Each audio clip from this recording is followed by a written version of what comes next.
Welcome back and thanks for staying with us. We have some breaking news now coming in from Haryana. We are learning about a big action that has been taken by Central Investigation Agency ED in the corruption case related to the Haryana Urban Development Authority Department. The investigation agency ED is now conducting search operations at about 1.5 dozen locations.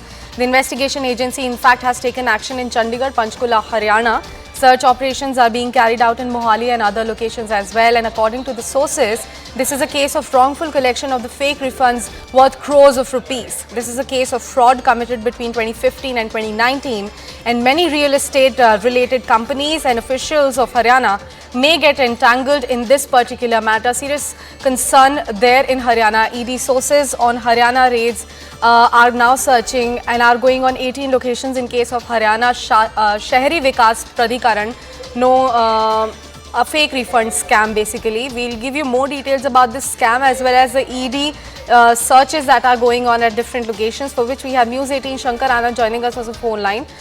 Shankar ji, हमसे बात करने के लिए शुक्रिया। क्या पहले हमारे दर्शकों को आप बताना चाहेंगे कि ये स्कैम किस बारे में है और उसके बाद जो अभी ईडी की जांच चल रही है उसमें क्या क्या बाहर निकल कर आया है? केंद्रीय जांच एजेंसी ईडी के द्वारा आज 18 लोकेशन पर सर्च ऑपरेशन को अंजाम दिया जा रहा है और ये जो 18 लोकेशन है ये चंडीगढ़, मोहाली, पंचकुला के हैं। और बात होती है कि आखिर ये मामला क्या है, आखिर किस केस में इस सर्च ऑपरेशन को अंजाम दिया जा रहा है। तो दरअसल इस मामले में हरियाणा पुलिस के द्वारा पिछले साल एक केस रजिस्टर किया गया था और वो केस था कि फर्जी तरीके से रिफंड लेने का।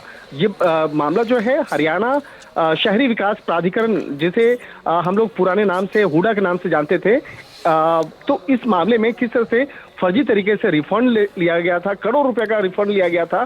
तो इस मामले में हरियाणा पुलिस के द्वारा केस रजिस्टर किया गया था और उसी केस को बाद में जांच एजेंसी ईडी के द्वारा टेक ओवर किया गया और मनी लॉन्ड्रिंग एक्ट के तहत उस केस को दर्ज किया गया है और उसी मामले में आज कार्रवाई करते हुए 18 लोकेशन पर सर्च ऑपरेशन को अंजाम दिया जा रहा है। और ये जो पूरा मामला है, ये मामला कई रियल एस्टेट से जुड़े हुए कारोबारियों के खिलाफ है और इस मामले में तकरीबन 1 दर्जन से ज्यादा रियल एस्टेट के जो कारोबारी हैं वो फंस सकते हैं। निश्चित तौर पे कहा जा सकता है कि आने वाले दिनों में इस मामले में कई लोगों की मुश्किलें बढ़ सकती हैं।